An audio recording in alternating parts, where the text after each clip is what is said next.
Hi, everyone. Sorry, Morning. I'm new to using this platform. Welcome to the Circle. Lynn is not with us today, even though it's showing Lynn doing this live. It's really me running it. But welcome to the Circle. This week, we're going to be talking about being a good listener. So regrettably, Lynn couldn't be with us today, but we have Tracy Evans from Dream Wins. Woo, Tammy. I'm off this morning. And Heather. So welcome, ladies. Oh, and I'm Tammy Hudgen, for those who don't know me. So this week, we are talking about being a good listener, and we have Heather Meeks is going to be the lead on this topic. So Heather, you can take it away, and we will, give our thoughts as we go along. I don't think you'll like my thoughts. No, well, thank you so much for the introduction. I think when we decided to do this topic, I thought to myself, what a worthy topic to do. Listening is such an important skill to master. I mean, I would go as far to say that it is absolutely critical, something that we all need to get better at and work on. I think it's kind of an ongoing process, especially, this day and age, it's so hard. There's so much noise out there, with technology and everything going on. It's really hard for our brains to kind of stay focused in a conversation when we're speaking to others. And I find, like, for myself, when I'm belly to belly with people networking and there's other people in the room, just the distraction of people walking in, it's really hard to stay focused. Yeah. And it's also so easy for us as human beings, and it's absolutely human nature to really approach conversations kind of with our own agendas.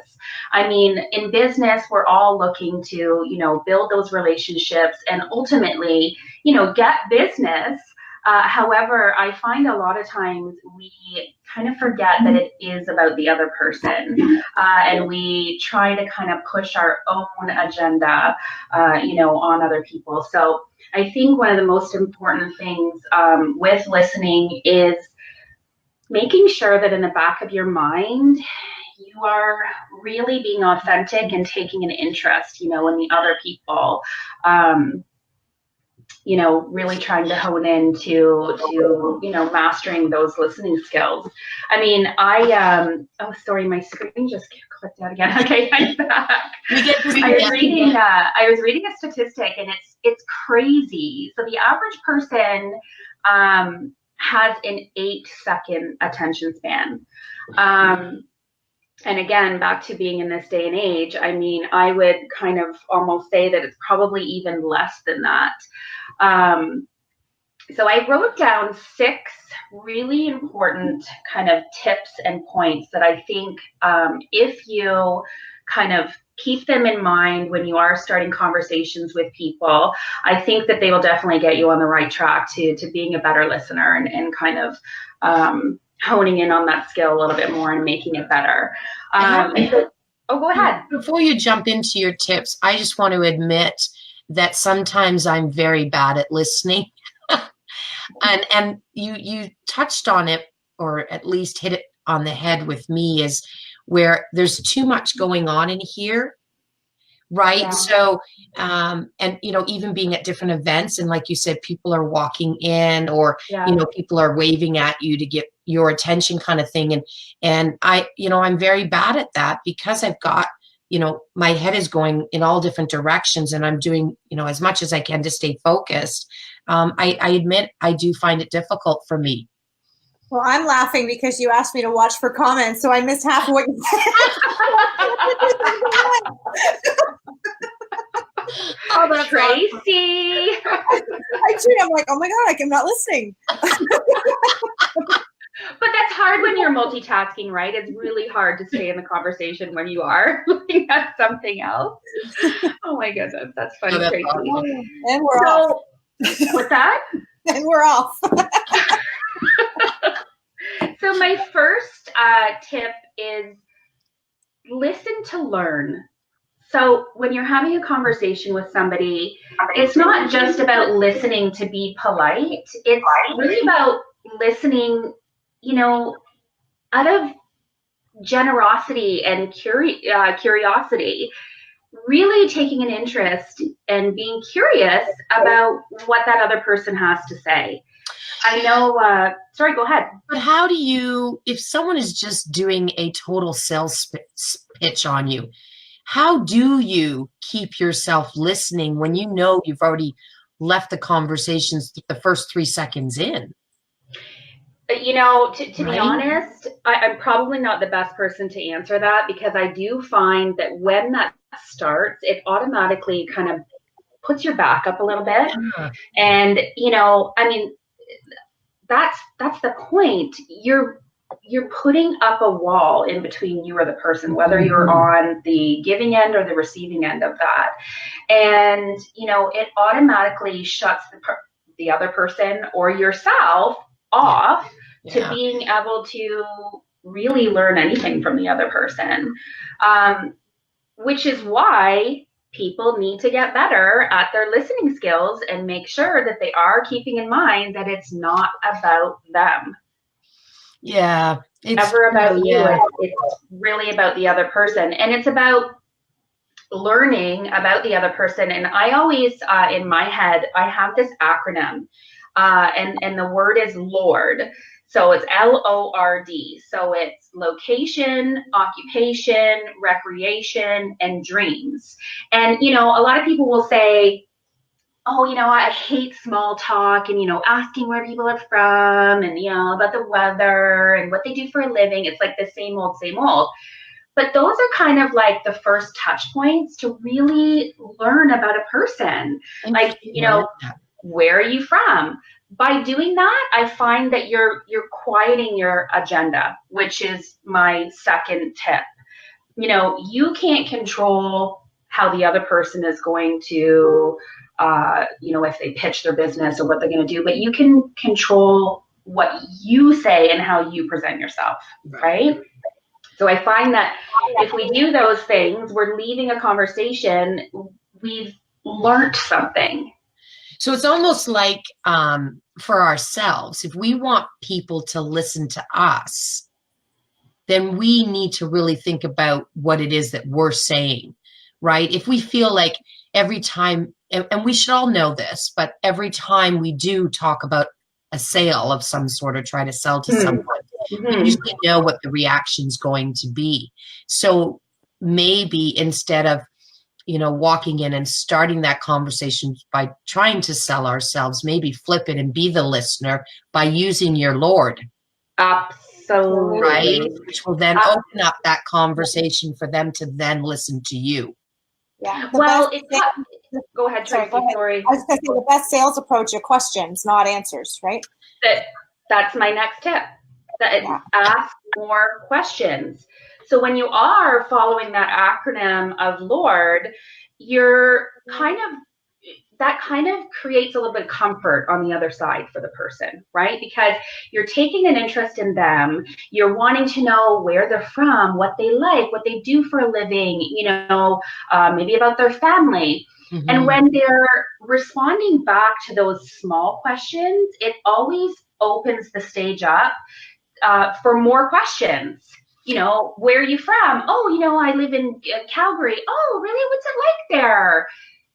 It leads to more questions and more conversation. And again, it really takes that, because, sometimes when you meet somebody new, it's awkward. Yeah, absolutely. Right. You don't know what to say. You don't know, what to ask. And you're kind of standing there. And sometimes for myself, I used to, before I, got better at this, I'm not listening because I'm already trying to think, oh my gosh, the conversation's going to end. What am I going to ask them next? Yeah. So using that LORD will just help you with natural conversation, because those are things that we, that are easy to have a conversation about, right? Especially if someone says, for me, when someone says they're from Nova Scotia, as soon as they say that to me, I get excited, right? because that's where I'm from. And most people don't know I'm from the East Coast. So it always starts a conversation, you know, as to, oh, whereabouts in Nova Scotia? And then it just expands from there. So you're already starting to build a connection just because you have something in common, right? And then you can grow. You would find something in common out of one of those 4 questions, right? Like you may not have everything in common, but when you go through location, occupation, recreation, and dreams, something's going to come. Absolutely. There's got to be, right? Yeah. The other thing I wanted to mention. Pardon me? The other thing I wanted to mention, and I, at the risk of stepping on your 6 things, because we should have probably reviewed them before I showed Yeah, that's it. When Tammy said we need to think about what we're saying, we also need to think about how we're saying it. So in my experience in running my program, some of the biggest challenges we see amongst groups and individuals are that their communication style is so different. So when you're a high level, kind of get to the point sort of person and you're dealing with a storyteller, listening can be really challenging. And it's not so much that they are boring or not having a relevant conversation, just how they share their information is in a different way than we like to receive it.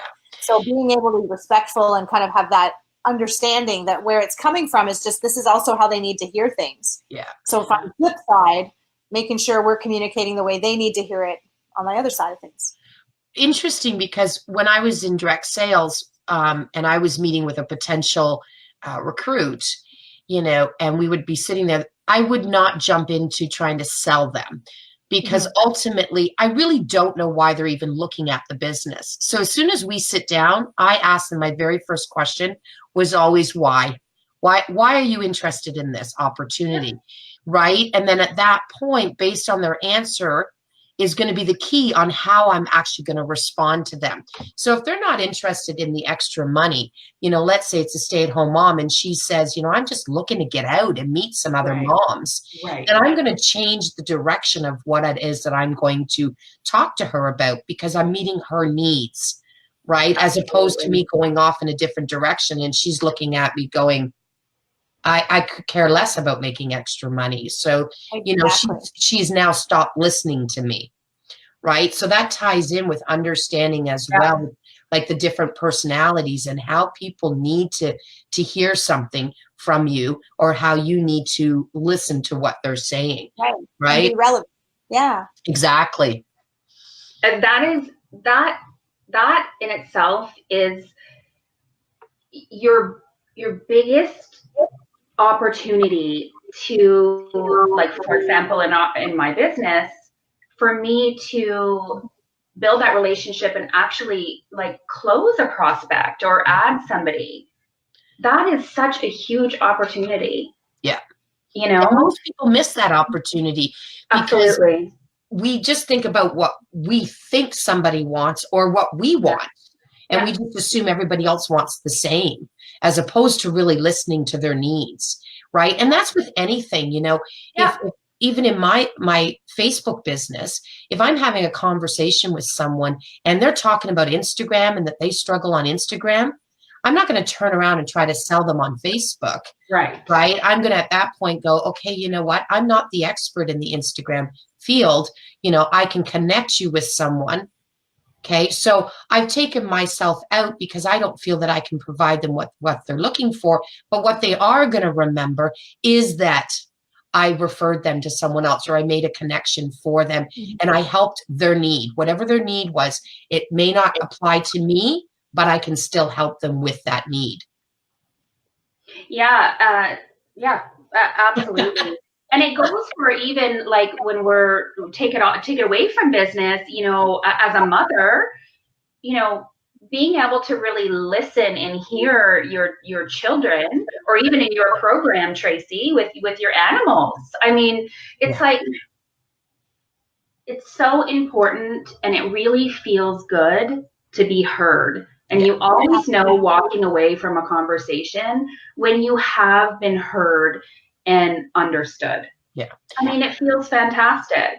Now we have a question here that I think is really, really interesting for us to address. Now I can see the questions through the Be Live. I just don't know who has posted the question because I'm not. I can tell you. Tammy, I'm monitoring as well. So it's Nicole Perfect. Toy question. How to listen to the person who's closed off? Yeah. Yes. Read it. Okay. So how do you listen to a person who is closed off from the beginning? Find it hard to listen when they give limited answers. If it was me, it's a great question, actually. If it was me, That is a in great all question. honesty, I would actually try to end the conversation and move away. I would will move only on post somewhere people else, Mhm. right? Because, Yeah. if you can't get them to listen or they're closed off, you're never going to break that barrier. So you might as well just, hopefully someone else is close by and you can give them the little signal to come over and rescue you or something. But definitely figure out a way to end that conversation.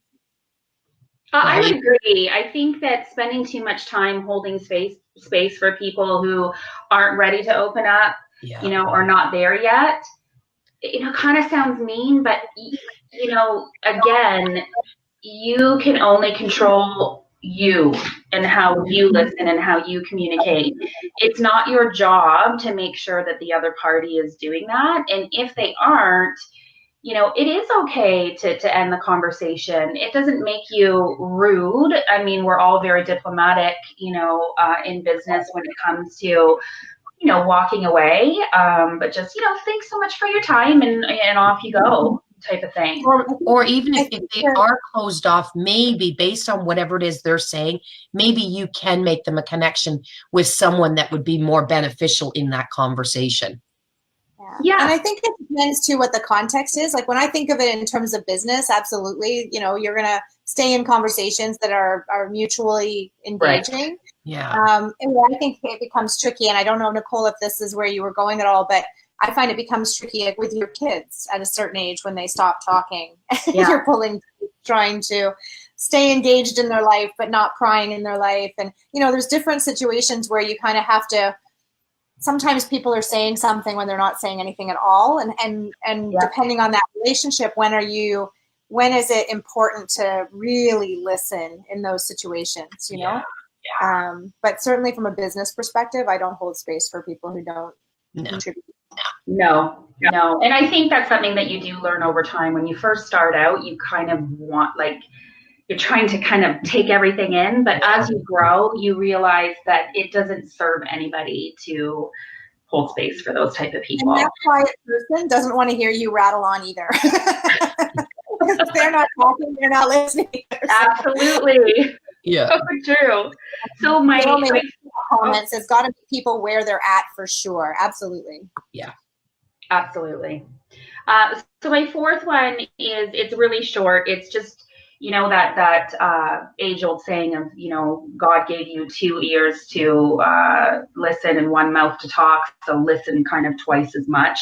So it goes to your kind of keep in mind your talk-listening ratio. When you're in a conversation with somebody, it's always 2 to 1. And I feel like if you do really keep that in mind and make it 2 to 1, you'll definitely leave the conversation feeling like you actually learned something about the other person. And I really do love that instead of us, always trying to do a sale, to actually just have some conversations, ask those different questions to get to know people. Yeah. It makes a huge difference. We all know that. Absolutely. Right? The sale can come later.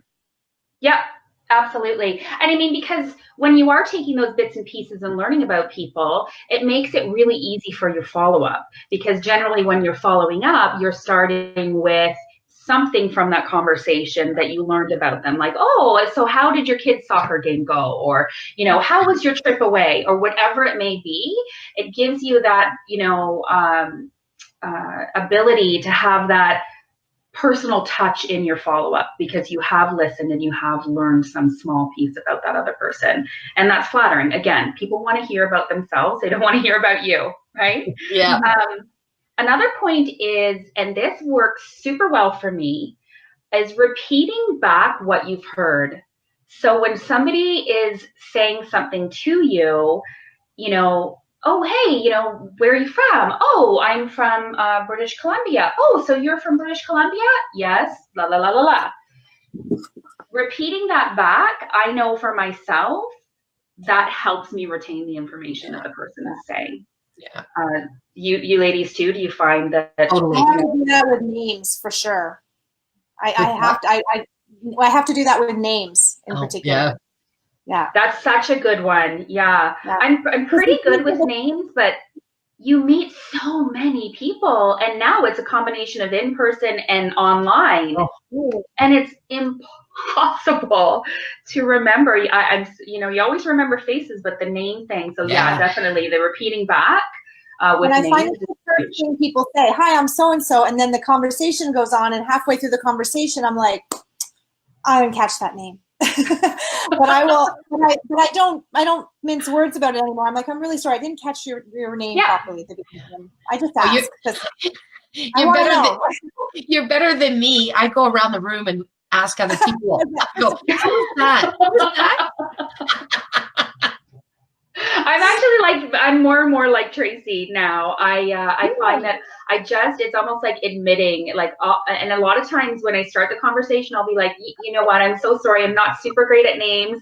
You might have to remind me at the end of the conversation. And I find that kind of is a little bit of an icebreaker too. Yeah. Right? Because most often people go, oh, no problem, I am too. And your last point? Yeah, my last point is to actually wait until someone is done talking before you interject. Oh, you mean like we're supposed to? Kind of like we're doing right now? Yeah, don't do that. But a lot of the times, we're not listening to listen. We're listening to respond, right? Yeah. And so it's a hard thing because, I don't know about you ladies, but I find as I'm getting older, when something pops into my head, if I don't say it right away, it's gone. By the time that person, stops talking, I'm like, yeah, I don't know what I was gonna say, type thing. But I think that it's not only a respect thing for the other person, but I think it's it's really important even on our own side to just take it in and then respond when they're done talking instead of interjecting. And again, some of these things go back to human nature. We're all human, and that's kind of something that humans do. We all want to be heard. One of the things that you can do is after you have that conversation, even if you have to sneak out of the room or go to the bathroom, wherever it is, and use one of those apps on your phones to write notes. Put the person's name in there and write some notes about that conversation that you had, because you're not going to remember everything 24 hours later or by the time you get home. So if you do it immediately, write those notes about the person. If they've given you a business card, write it on their business card, right? But that way, then when you get home, you can go back through it, especially if you're then going to send them a friend request on Facebook, right? You make the connection, and then you can do a follow-up message, and you've got your notes, right? Absolutely. Yeah. I think we're at our time. Yeah. Okay, so I'm going to sum it up really quickly. I'm just going to go through the points really quickly again. Absolutely. So, number one, listen to learn. You want to walk away from each conversation, learning something about somebody. Quiet your own agenda. It's always about the other person, being able to stay quiet, listen, and kind of pull the needs of that person and make sure you're serving them. Ask more questions. That's the Lord. So location, occupation, recreation, and dreams. I love that, by the way. I think that's awesome. I've never heard it before. I learned it about 6 months ago, and it has served me well, especially in messenger conversations. Number 4 was your listen to talk ratio, always 2 to 1, 2 ears, 1 mouth, listen twice as much. 5, repeat back what you've heard. And 6 was wait, stop, listen, and wait until the person's done talking to respond. And really and truly, I think if you can even hone in on 1 or 2 of those things to start, you'll just be that much better at listening. You'll build the skill. So that was really fantastic, Heather. Great. Well, Thanks, I Heidi. hope that everybody got some value out of that. And if you did get some value, certainly share it out. We would love you to share it out, share it in your groups with your friends. And didn't hear it, then you can always watch the replay. Absolutely. Absolutely. Perfect. Well, thank Thank you you. for your time, everyone. Thanks for joining us this morning. Thanks, Bye ladies. for now. Hopefully I end this all correct here. Okay, I'm going to go and end broadcast. Okay, bye, guys. Bye, everyone. Happy Monday.